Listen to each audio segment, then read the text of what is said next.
But thank y'all for having me here. My wife's family is from the Crockett area.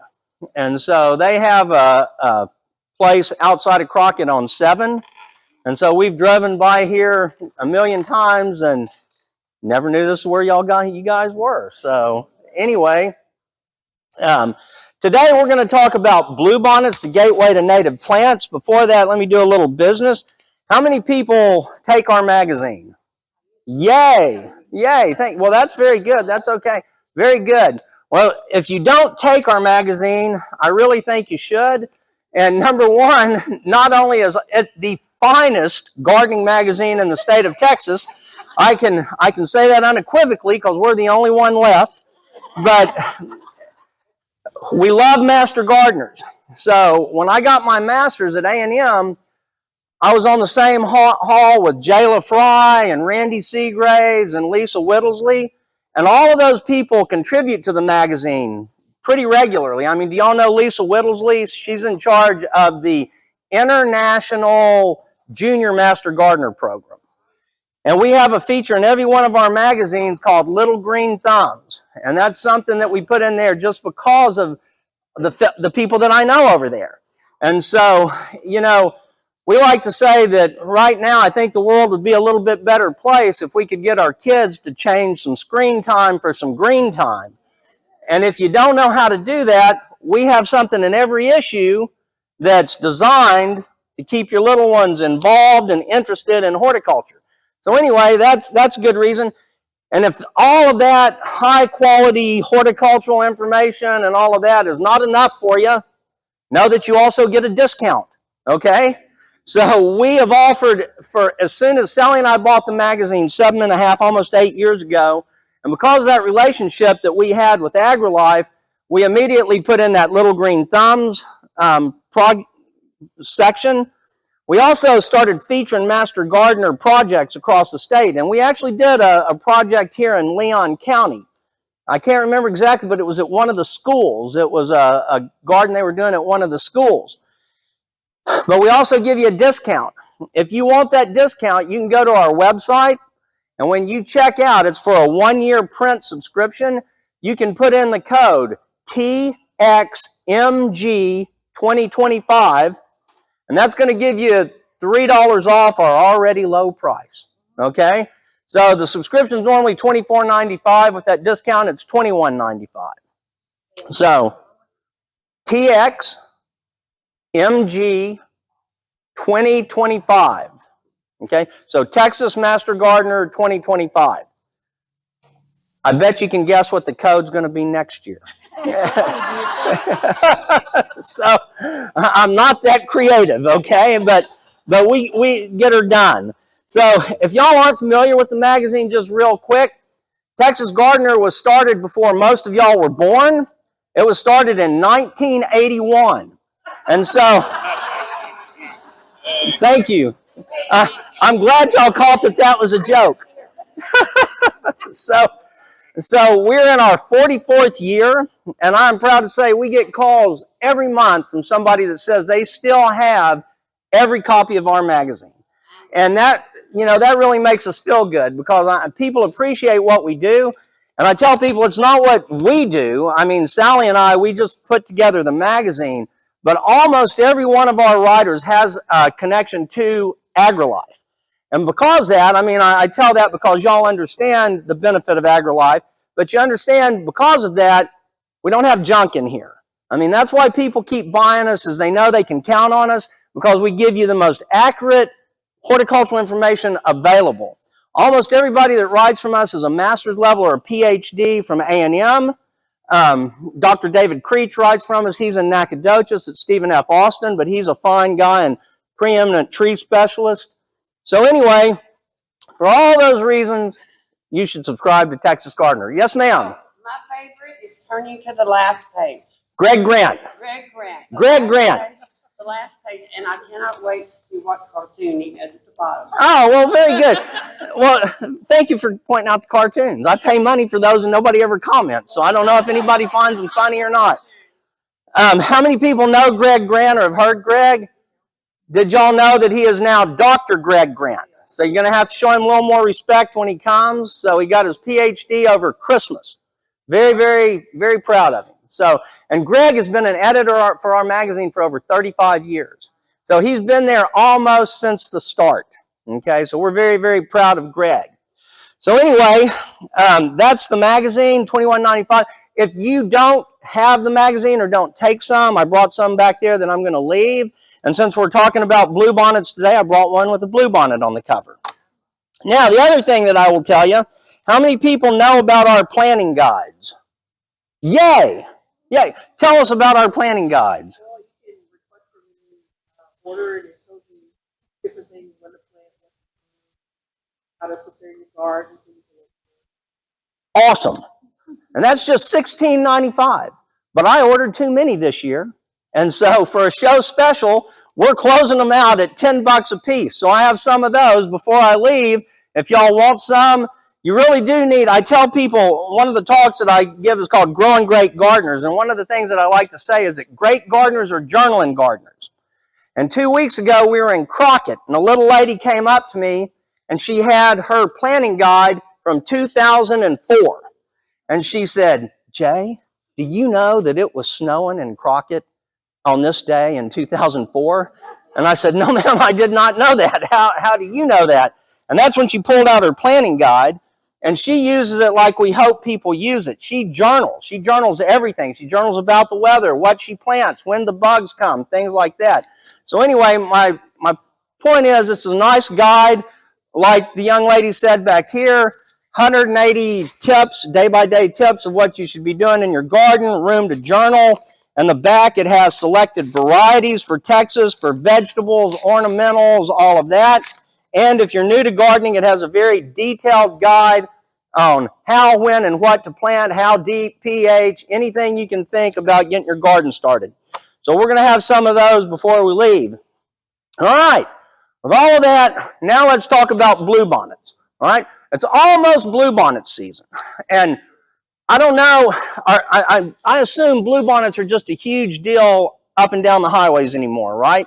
So from 45 on up, we'll talk about this in a minute, but I don't know how Ennis got picked as the bluebonnet capital, but because there's a lot of good bluebonnets in Texas all over the place. So this is actually a picture at my house. Now, one thing that I like to do is when I'm talking, I will ask questions, and I tell people, if you participate, you're going to get something, okay?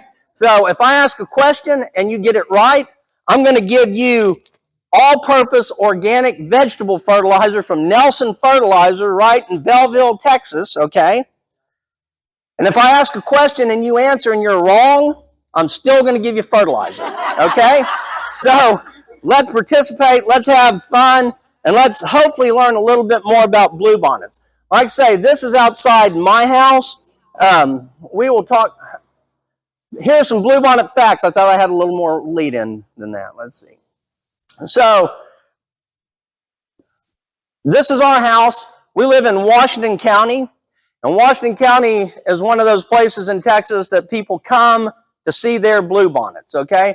How many people know about the Chapel Hill Bluebonnet Festival?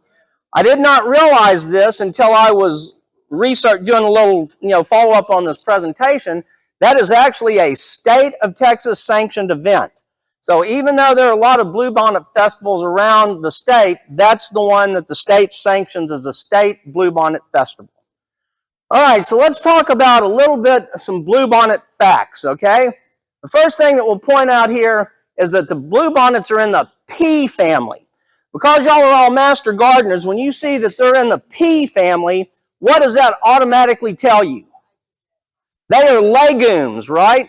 So they produce their own nitrogen. So that's a good thing to keep in mind. We'll talk about why in a little bit. They generally bloom from March through April, and the range is endemic to Texas. It says they grow in the limestone soils of prairies, fields, and roadsides. And that is really one thing that a lot of people don't realize, that bluebonnets really kind of prefer poor soils, okay? And the limestone, the calciferous soils, especially down from San Antonio area down, you know, they're very basic soils, and so they do fine there. I mean, East Texas is great. I tell people East Texas is the gardening mecca, you know, of Texas. You get rain, and you've got a little acid in your soil. So that makes it a lot easier to grow here. But the bluebonnets, what we think of as bluebonnets, tend to do better slightly basic soils. All right, here are some bluebonnet facts. Yes, ma'am. Quick question. You said they're in the pea family. They're a legume. They produce their own Nitrogen. Okay. So all legumes have a symbiotic relationship with their roots and then the soil and the soil microbes. How many people vegetable garden? Okay, every year at the end of the season, when you pull up your tomatoes or your okra, what do the roots look like? What do the roots have all over them when you pull up tomatoes or okra? Nodules, okay? Now, what are those nodules? Thank you, sir. What are those nodules?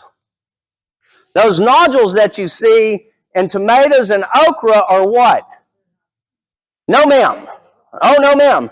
Who said? I got to give you fertilizer, though, because you participated. But I heard the right answer up here. Did you say the right answer? Nematodes. Ding, ding, ding, ding, ding. Okay? They are nematodes. Now, the only reason I bring that up is if you've ever pulled up a tomato or an okra at the end of the season, you see the roots are just covered in these little white bumps. Well, that's what bluebonnet roots look like all the time. That's what English peas look like all the time. When you pull their roots up, they will have little nodules on there, and that's where that root and that organism is interacting, and they're storing nitrogen inside their roots. Every legume in the world does that. That's what makes it a legume, okay? Yes, ma'am? Are the bumps on the bluebonnets nematodes too? No, no, no. The bumps on the bluebonnets are nitrogen because they are legumes, all right? And so, you know, what are some other famous legumes? We talked about peas, right? Peas are famous. What? Red clover. Clover, okay? Beans, black-eyed peas, lots of good legumes. How about mesquite trees? Did you know mesquite trees are a legume? So the legumes, that's a big, big class of plants. And the reason I pointed out the mesquite trees is where do mesquite trees grow? Everywhere. Pretty much in depleted soils, right? So that's why I tell you that, is there are certain classes of plants that do okay in depleted, what we would consider poor soils. Legumes are classes of those. There are a lot of Texas natives that are legumes, okay? And let's not forget, at the base of it, Texas garden or bluebonnets are Texas natives, right? I mean, that's why we love them, all right? We Texans love everything Texas, and bluebonnets are almost exclusively native to Texas. Now, there are some out in the Big Bend area that will spill over to parts of New Mexico, and there's some up in North Texas that will spill over slightly to Oklahoma, but primarily these are endemic to Texas. Now, did anybody ever wonder how we picked the bluebonnet to be our state flower? Well, I worry about these things. I wonder about these things. I find these things very interesting. And this cracks me up, just this name up here. So in 1901, 1900, the state of Texas had risen in prominence to the point where we thought we needed a state flower, okay? And the men in Austin seemed to think that the best thing to represent the state of Texas was either a prickly pear cactus bloom or a cotton bloom, all right? Well, this is where a group of ladies, and this name just cracks me up, the Colonial Dames of America, the Texas chapter, stepped in and said, no. We're not going to have cactus and row crops for our state flower, okay? So, and they said, and to their credit, very early, they recognized that bluebonnets were truly a unique Texas flower. And people had known this forever, okay? So one of my daughters, I'm very proud of, she's a professor at Baylor University, and she's an art historian, and she's in a group that studies Texas art. And so there are very beautiful bluebonnet paintings in Texas going all the way back to the colonial days, the 1830s, 1836, things like that. So we knew about bluebonnets. People loved them. They inspired people. People were writing about them. But it had never been officially named, okay? So, the colonial dames of America, which I have now learned has been rebranded to the Daughters of the American Revolution, but at that time, I just loved that name. So they nominated what we call subcarnus, and I'll tell you what that means anyway, but that was a specific bluebonnet that bloomed around the San Antonio and Austin area because that's where these dames lived, right? Okay, so they lived in that area, and they were married to all of the legislatures and all. So those ladies just could not stand the thought of a cotton bloom or a prickly pear bloom being the state flower. So those ladies did what ladies do, and they organized, and they put a pressure campaign on their husbands and said, look, bluebonnets are beautiful, they're Texas, you know, this is what it should be. And to do some psychological warfare, they went and took down all the paintings in the Capitol, and they replaced all the paintings in the Capitol floor with bluebonnet paintings. Then, right before the vote came up, they went out and harvested bluebonnets and made bluebonnet arrangements and went and put flowers on every legislator's desk. Well, needless to say, they won, and we are all the greater for it, right? I mean, I love prickly pears, but I'm not sure I'd want that as my state flower. And we all love cotton. I mean, cotton is the crop that made Texas. But it is kind of a row crop, and it's not from here. So, but anyway, so we're very glad. So in 1901, so the botanical name for bluebonnets is lupinus, and then I've already mentioned this one called subcarnus, okay? So when they did this in 1901, they only recognized one species of bluebonnets, and that was Lupinus subcarnus. That was recognized as our state flower. And it had a 70-year run, which is a pretty good run, okay? But during that 70 years, there was turmoil. There was trouble, you know, because everybody in Texas said, wait a minute, you know, we got great bluebonnets too, right? I mean, I don't know what the folks in Ennis did. I don't know if they sent a delegation down there because they're now picked as the bluebonnet capital of Texas, which, anyway, I do not agree with that decision. But in 1971, the state legislature amended it to read all bluebonnet species that exist in Texas, and this was interesting to me, they put known and unknown. Okay? So, true or false? Texas has one state flower. False. Huh? It's I'm going to give you that. Who else said it? False. I'm going to give you false. So right now, technically, Texas has 5 state flowers. They're all bluebonnets, okay? But they are all very different. So the bluebonnet that grows around here, I don't remember if I put this up here or not, okay? The bluebonnet that grows best around here, Central Texas, Central to East Texas, it's got the best bluebonnet name of all, Lupinus texensis, okay? And some will argue that it is the prettiest of all the bluebonnets. So subcarnus is pretty, okay? But it's kind of spindly. The petals aren't as big. And it doesn't get the red dots on it that you are familiar with when you see the bluebonnets around here. Now, people think those red dots they just appear, okay? But those red dots do not just appear. Those red dots are an adaptation with nature that tells the bees, I've already been pollinated, go somewhere else. Because they can see that dot, and it is a visual indicator to them, I need to move on to another one that's got more nectar and more pollen for me. Isn't that fascinating? I mean, plants are cool. Now, subcarnus will do that. It just doesn't do it nearly as well as texensis, okay? Then, let's go out all the way to far west Texas to the Trans-Pecos area. The bluebonnets that grow out there are about this tall. They're spindly. They look like an ateliated bluebonnet from here, okay? But they look very different. And so that's why, in fact, in 1971, that species that's in the Davis Mountains wasn't even recognized as a species of bluebonnets, okay? So I like horticulture, and I like Latin and all of that. Another thing is this name up here, the genus name, Lupinus. Remember how I told you that when we said this was in the pea family, that would tell us something about these plants, right?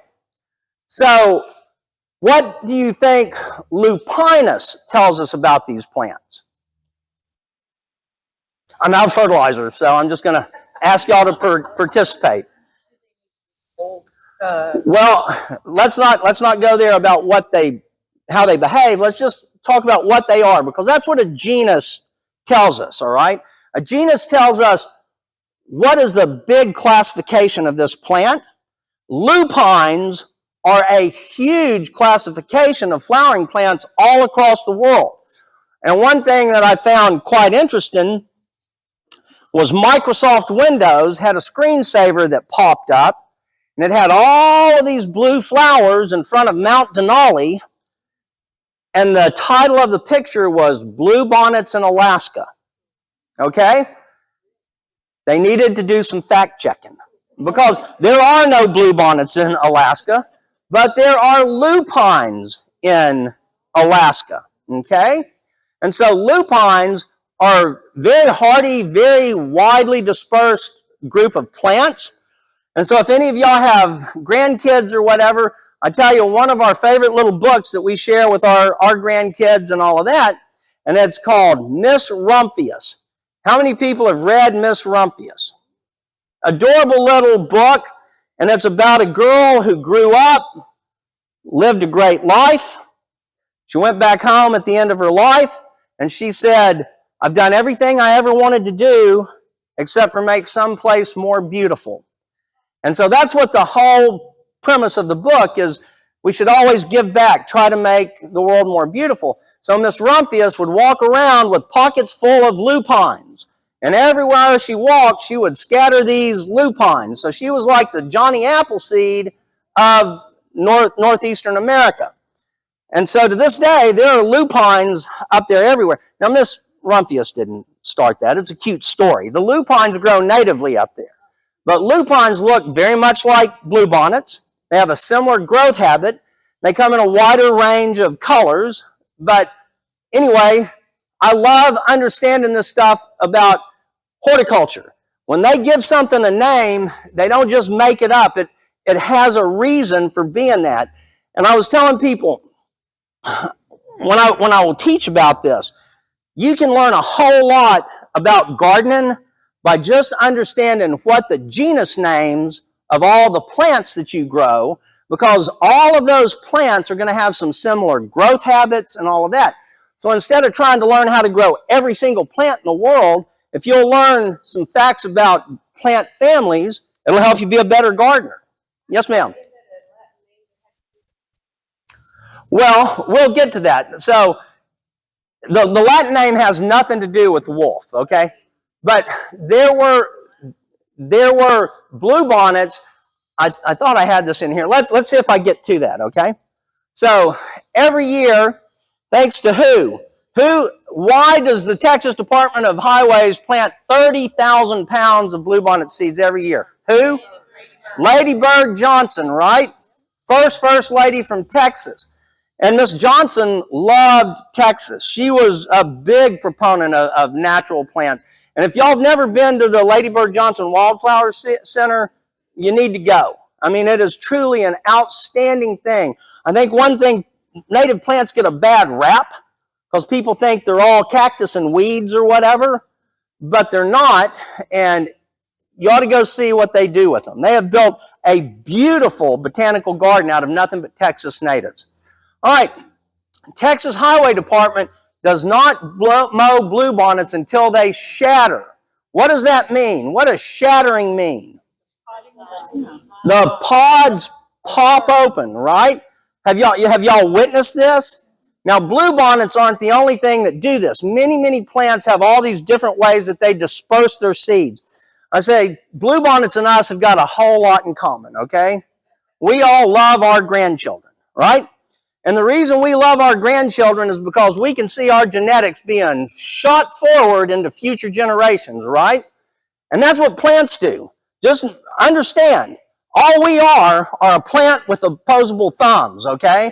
I mean, we're all pretty much the same. We share 86% of the same DNA. So we're very close to plants, even though we don't want to talk about it. If you're going to have bluebonnets and you want them to come back year after year, there's two things you're not going to do, okay? You're not going to fertilize them, and you are not going to mow them before they shatter.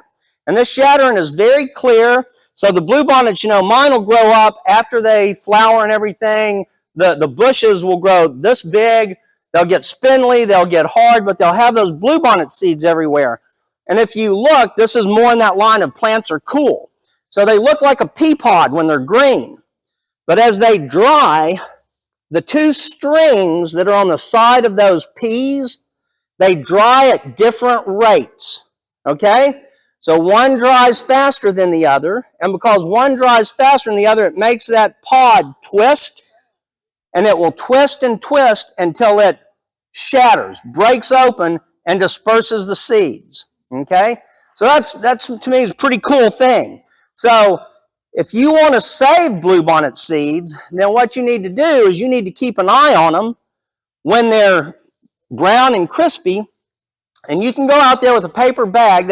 You don't want moisture, so take a paper bag, and you can start picking them right before they shatter, and then put them in a bag, because if you don't put them in a bag when they shatter, they'll go everywhere, okay?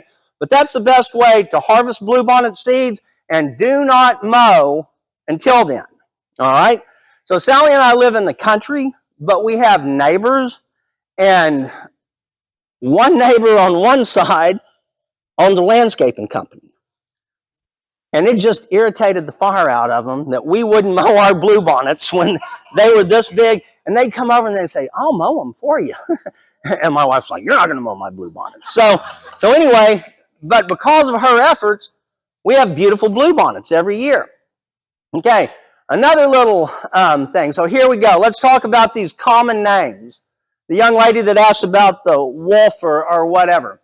Some of the common names of bluebonnets before, they got all fancy and became the state flower. Some people called them wolf clover, others called them buffalo clover, and the Hispanics called them conejo. You know what conejo means? Who said it? Rabbit. Woo! Yeah, conejo means rabbit.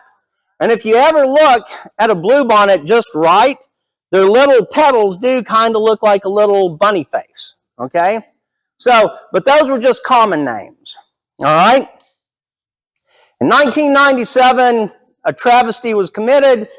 Ennis was named the official bluebonnet city of Texas, and I'm sure they got fine bluebonnets. I'm sure they got fine bluebonnets. It's just not Washington County bluebonnets. Huh? That's right. They hired a better marketing firm than we did. So, all right. So, Washington, but Brenham, I've always heard they had the prettiest bluebonnets. We have very good bluebonnets. And here, just while I'm thinking about it, back to that highway thing, that they put 30,000 pounds out and everything. When you see the bluebonnets on the highways fade, that doesn't necessarily mean bluebonnet season's over, okay? How many people realize that one of the things that comes out of your exhaust is carbon monoxide, okay? Carbon monoxide comes out of your car exhaust, and carbon monoxide is, in effect, a fertilizer, okay? And because of that, bluebonnets along the highway or well-traveled roads will bloom a few days to a few weeks earlier than some of these rural bluebonnets. So just know that if you see them fading on the highway, that doesn't mean they're done. It means you just need to get off of the highway and get into Texas, right? So ride around in the country and you'll still find lovely bluebonnets for at least a week or so after they fade on the highway. So if you want to grow bluebonnets, you need to plant those in the fall. And when I say the fall, I'm talking about September to middle of October. And then pray for rain, okay? I mean, you can irrigate them, but this is what I tell people. Work with nature. These are Texas natives. These plants have the genetics to make it here. So you can water them if you're in a drought year. You know, down in South Texas, they've had unusual drought for like 7 years. They've been below. So down there, I can understand if you want to keep your bluebonnets, you might do a little irrigation in the fall. But typically, in normal to slightly dry years, that's not needed. So if you want to plant them, well, I'll talk about scarified and all here in a minute. So how many people know about Native American Seed Company? So Native American Seed Company, they go and harvest untouched pastures, rangeland, and all in Texas, trying to capture all the seeds and all of that. I went to a lecture given by them talking about if you want to reestablish natives, and bluebonnets are a native, the best way, because people will buy bluebonnet seeds, I hear this all the time, I spent $100 on bluebonnets and I didn't get 100 bluebonnets. That's kind of expensive for a bluebonnet, okay? Well, I'll give you some tricks to help that happen. The folks at Native American Seed Company said when you put those bluebonnets out, you want to basically scalp the ground. So you want to go in and mow, shred, whatever, as low as you can and scalp the ground. Then when you put that out, you either want to walk it in, and you can just broadcast it. You know, there's nothing, just you can walk it, put it in a fertilizer spreader, whatever, depending on how many you've got. But you want to walk it in or pull some kind of harrow or something over them to get those seeds to come in contact with the soil. For these native seeds to germinate, they need 3 sides of the seed to come in contact with soil. So if you just throw them out there and they're laying on top of some debris, they might only have a little tiny bit touching the soil. So if you want to up your chances, mow as low as you can, put them out, and then if it doesn't rain fairly quickly, you want to go in and do some irrigation on it, because when you do that, they're highly susceptible to wind. Okay, so if you do that and it doesn't rain, go in and water, you know, every 5 days, do that 2 or 3 times, kind of get them settled and get them germinating. All right, who knows what scarified is and why that's important? Yes, sir, what is scarified? Scratching the seed off. That's exactly right. So many ways to do scarification. There are a lot of seeds that people will tell you you'll do much better if you will scarify them. Anybody grow sweet peas? I love sweet peas, okay? Every package on them will tell you to soak them, to nick them with a toenail clipper or a file or whatever. And I had friends tell me a story the other day. First time I grew these things, we stayed up all night with a file, sanding those stupid seeds, and they didn't do worth flip.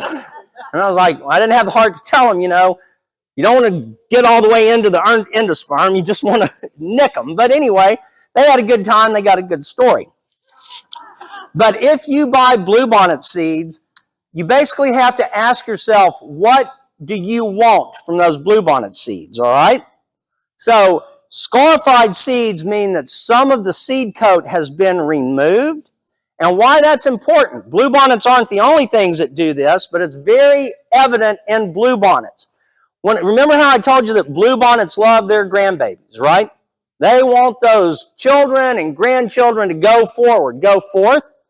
And to increase those odds, when they produce one plant, when it produces seeds, the seed coats will all have different thicknesses, okay? So some of them will be thin seed coats so that they will bloom again next year. Some of them are a little thicker, and it takes a couple of years for those seed coats to break down. Some are even 3 years. So when you buy straight run bluebonnet seed and you throw it out there, you're really at best can only expect 1/3 to 1/4 germination. That's just the way they work, okay? But if you want quick blue and all, then buy scarified seed. Now, scarified seed are going to be at least twice as much as straight run bluebonnet seed. So, you know, it's what do you want? Do you want to get a good crop of bluebonnets established that will do their thing and come back year after year? Or do you want a massive field of blue right now? And you can get either one just depending on how much money you've got. All right? The other thing, do not fertilize them. Remember that we said they are legumes, okay? Because they are legumes, when we put out fertilizer, almost every fertilizer that we put out in Texas has a high nitrogen content. And that's fine because most of our things need more nitrogen. Bluebonnets do not. And if you over-fertilize a nitrogen-producing plant like a bluebonnet or a sweet pea or an English pea, then you will get great big foliage and little bitty blooms and not nearly as many blooms, okay? So if you want to get the best, you don't need to fertilize them. Just put them out there, let nature do its thing. Because, you know, in Texas, think about, you know, you kind of have to think about what Texas was like before people came, right? And back in Texas, back in those days, there was lots of prairie and plains, and there were either natural fires or the Indians would start fires that would go in. Well, if you put all your eggs into all these babies coming up this year, and a prairie fire comes by and wipes out all of those bluebonnets before they produce seeds, then the bluebonnets are done, right? They won't come back next year because that fire wiped them all out. So that's why nature develops these mechanisms, like these different thicknesses of seed coats, to make sure that their genetics do continue to move forward. And this is a fascinating thing. I kind of get a little sidetracked. I'm a little ADHD, but that's okay. So how many people know what purple bindweed is? This is cotton country. Y'all should know what purple bindweed is, okay? Purple bindweed is a native Texas morning glory. Ipeomea, that is the genus of it. It is a horrible weed. If you get purple bindweed in your stuff, you're probably never going to get it off. And it's because of that seed coat thing that we're talking about. A&M has been studying purple bindweed for years, and they have germinated seeds that have been in the ground for 27 years, okay? So you can see this is a very effective strategy in plants because if you and I go in there with 2,4-D and pull and hoe and everything, and we get that fence row clean and we're proud of ourselves, in 2 or 3 years, we're going to walk out and we're going to have purple bindweed everywhere. We're going to be, what happened? It's that seed coat thing. Somehow they had a seed bed that they could document to, 27 years ago. So I don't doubt that. I read something the other day that they've germinated a plant from the Bible that they thought was extinct 1,500 years ago. So some of these seeds can last a very long time. All right, here's some more fun things. A buddy of mine, he's got the coolest name in the world. His name is Johnny Pickle. And Johnny Pickle found this bluebonnet on his property. Have y'all ever seen anything like this? Have you? I'm sorry? I still didn't hear you.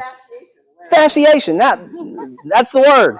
So fasciation is a Latin word which means bundling or banded, and certain flowers are susceptible to it, okay? Lots of the flowers that we grow in our garden, geraniums, anything with a soft stem can be affected by fasciation, and we don't really know what causes it.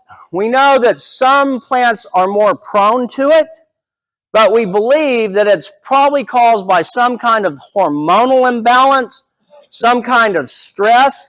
And the year that Johnny Pickle took this picture for me, it was in 2021.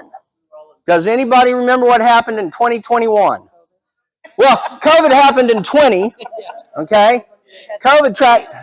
We had Snowmageddon, right? We had cold snow like we'd never had. I would say that was probably some stress, right? And so anyway, if you see these out there, they're not that uncommon, but they're not common either, I mean, this is the first one I'd ever seen. But when I sent them to A&M was like, we see these every year. How tall is that? Same, I mean, it's about bluebonnet size. Okay, how big around is that? This one was exceptionally big. The head looked like a coxcomb. Okay, do y'all know coxcombs? Celosia? That's what it looked like. So it was thick, and Is that one? if it's a plant that doesn't have that normal growth habit. So celosia, that's not, because that's how the seed head builds. But in something like bluebonnets, coneflowers, geraniums, petunias, anything like that, when you see these, I don't know if you can see them here, but each one of these things is an individual stalk. So when you see those stalks that are all like glued together, that's fasciation. Okay? So will its babies? No. The babies will normally be fine. Okay? So that's what they're saying. It's not a genetic thing.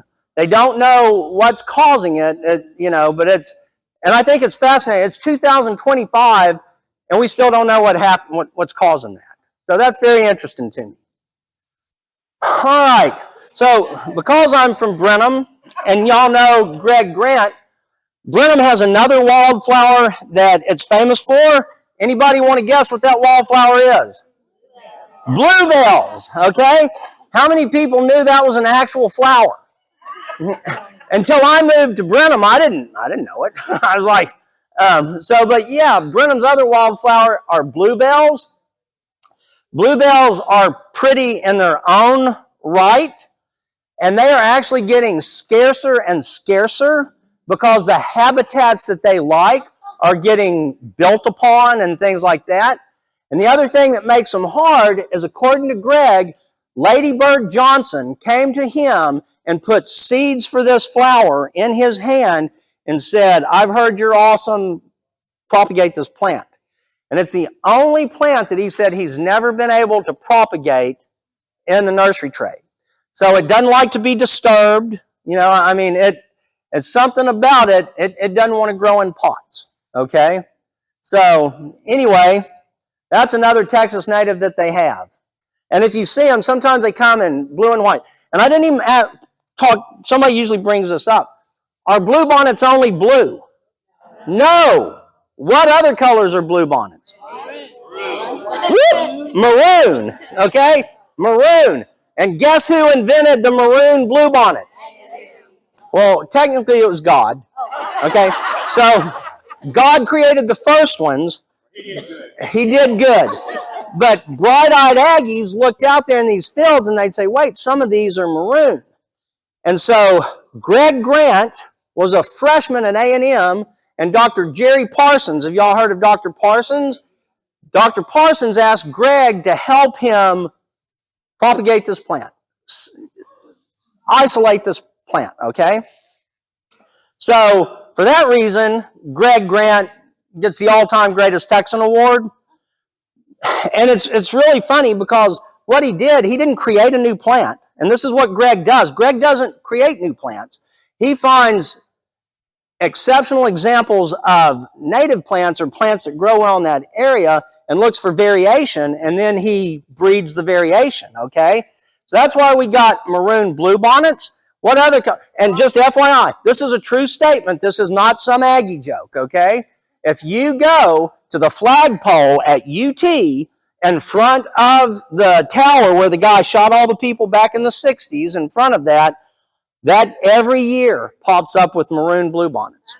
And so I can't even imagine where maroon bluebonnets are going to pop up now that the rivalry's back and we actually get to play them. Well, they accused Aggies of going in there and planting them at night. Well, I think they did. I don't think that's a bad assumption. I'm pretty sure that somebody did that. So, but anyway, I pointed that out because sometimes when you see bluebells, they're not blue. Sometimes when you see bluebonnets, they're not blue. Bluebonnets will come in white, pink, maroon, kind of a creamy yellow or whatever. So if you see those in your field, there's nothing wrong. That was just a genetic variation. Can you breed those? Well, Greg did. Okay, so if you know how to do plant breeding, then you can. Okay, so you will take those because how many people remember the Punnett Square? right? Y'all remember the Punnett square from high school chemistry? And you have your, all of your genetic characteristics have big A, big B, little b, and you put those in there. And if you got brown eyes, your big B, and if you got blue eyes, your little b. And then you cross those, and it comes up with a probability. Well, you could breed those. You could make white bluebonnets, pink bluebonnets, maroon bluebonnets. It'll take a little time and a little work, but you could make all blue-eyed babies too. So the seed won't do it. You have to take one that already has that genetic combination of whatever it is, big B, little a, or whatever it is that gives it that color. But it's not only going to produce that color offspring. So you have to select those seed through several seasons of selecting, breeding, and you keep culling out every plant that's white, pink, or blue. And so that's how you finally wind up with it. Pink ones don't produce pink ones? I'm not sure I understood. Pink ones, they may, okay? So blue-eyed ladies don't always produce blue-eyed babies, right? Why is that? Father. Because the father has a different genetic profile that blends together. Plants are the same way. Remember, I'm telling you, you've got a mama plant and you've got a daddy plant. And the bee brings the daddy plant stuff to the lady plant stuff, and that's how that genetic combination gets made. So that's why you have to continually isolate, so that you can wind up with nothing but pure, clean genetics for whatever it is, big A, little b, or whatever it is. Okay? That might be a little more genetics than y'all were looking for. One reason that I talk about native plants. All right. I ask people, in Texas, everybody whines about something in Texas. What do we whine about? The weather. Okay? It is too dang hot in Texas, right? End of discussion. I'm sorry. Who said no? Where are you from? I'm from here. Okay, and you don't think it's too hot? 90 and 95. I'm like a tomato. I like it between 50 and 85. So, yeah. So, yeah, no, it is. I'm with you. It's cold now. But I don't like cold. I will tell you that. Guess what Texas has too little of in most places of Texas? Water. Ding, ding, ding, ding, ding. All right? So Texas now has over 30 million people. That's an incredible amount. We've doubled our population since the 1980s. We've doubled. And I saw a stat the other day that said by 2040, which is just around the corner, Texas will be the most populous state in the union, in the whole union, okay? It's going to have more people than California. It's going to have more people than New York, okay? We're going to have a big problem when that happens. We need fences, keep all of them out. There we go. Border guards. Right. So, but that's not practical. So we know how well our border guards keep people out. So not that practical, but water is going to be a problem. All right. Some of our children, my wife is not with us because one of our daughter's birthday is today, and she's babysitting our grandbaby so she can play. And she lives in Wimberley, Texas. Okay, how many people have heard of Wimberley, Texas? Everybody loves Wimberley. They love the Texas Hill Country. How many people have heard of Jacob's Well in Wimberley, Texas? So Jacob's Well feeds the Comal and all of that. And when Europeans found it, it was shooting a stream of water 6 foot in the air that was going out, and it was feeding all of these beautiful clear streams and rivers and all that they have down there.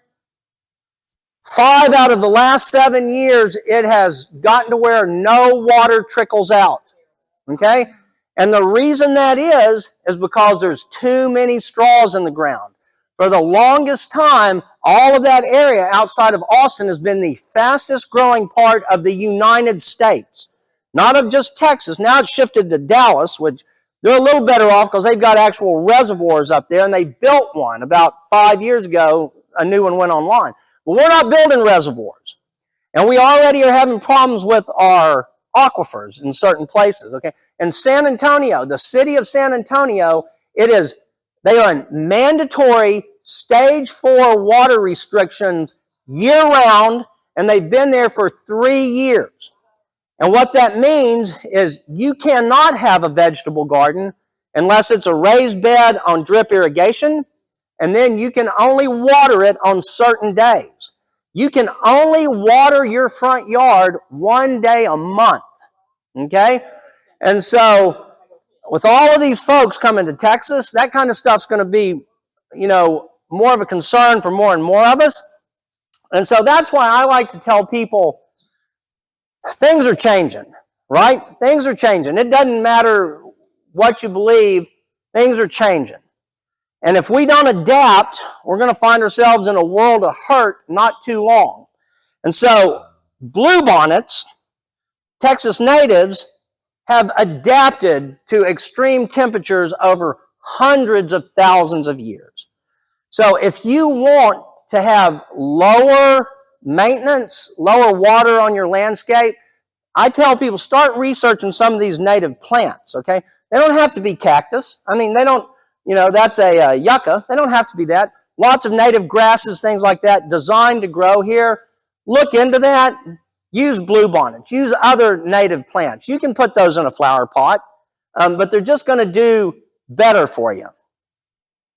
So, the other thing that I like about natives, fewer pests. You will never spray a bluebonnet. You'll never worry about a bluebonnet, okay? The only thing you might worry about is if some invasive weeds start choking it out, which is a true thing. This is happening. How many people have heard of bastard cabbage? Do y'all know what is bastard cabbage? Somebody tell me. What is bastard cabbage? It's got nicer names, but it's just fun to say that. So, but wild lettuce, okay? When you drive along a road, and especially if it's a newly dug in road that's been graded or whatever, you're going to see this leafy tall thing about this tall, and it's going to get yellow flowers all over it. It is probably the most invasive weed in Texas, and it is getting so bad along highways that it is actually choking out bluebonnets because of its growth habit. It sprouts early, it gets big, and number one, it sucks that nitrogen out that's left in the soil, and it shades the plants from germinating, okay? So this is a bad thing. So, except for really bad things like wild lettuce or whatever, most native plants are adapted to live here, all right? I'll tell the flocks for fly, that's a cool story about how Texas saved the wine industry, but I don't know how long I'm talking because my wife's not here to tell me. How many? I have 45 minutes left. So I need to wrap it up. So landscaping with natives, I just tell people, consider natives. This is very pretty, okay? This is Blackfoot daisy. It grows very well, low growing, kind of works as a ground cover if you get it right.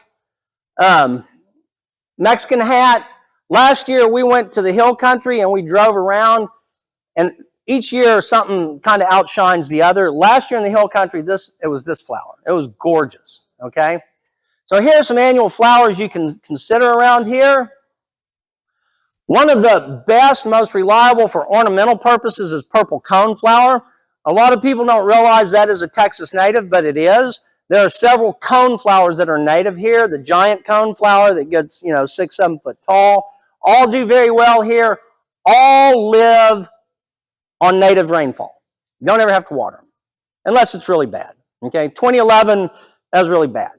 All right, look up here, Indian paintbrush. Do y'all get Indian paintbrush around here?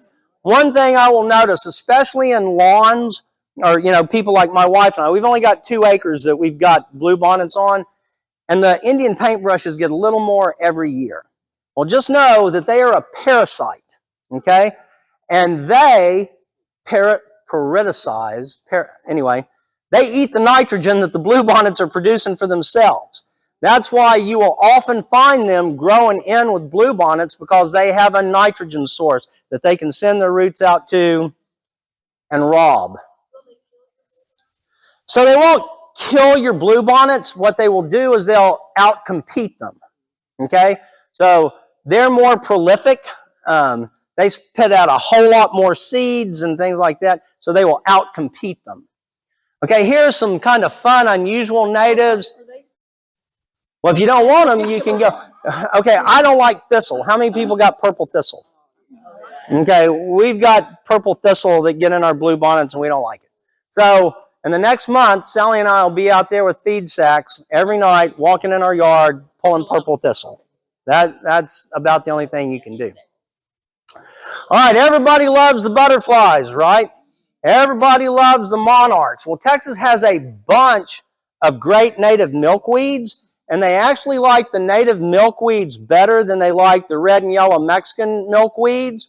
So, foster your native milkweeds. Some of them look pretty funky. This is called antelope horn, and this is what it looks like when it flowers. And then it will grow seed pods that, devil's claw, that plant devil's claw. Their seed pods look kind of like that.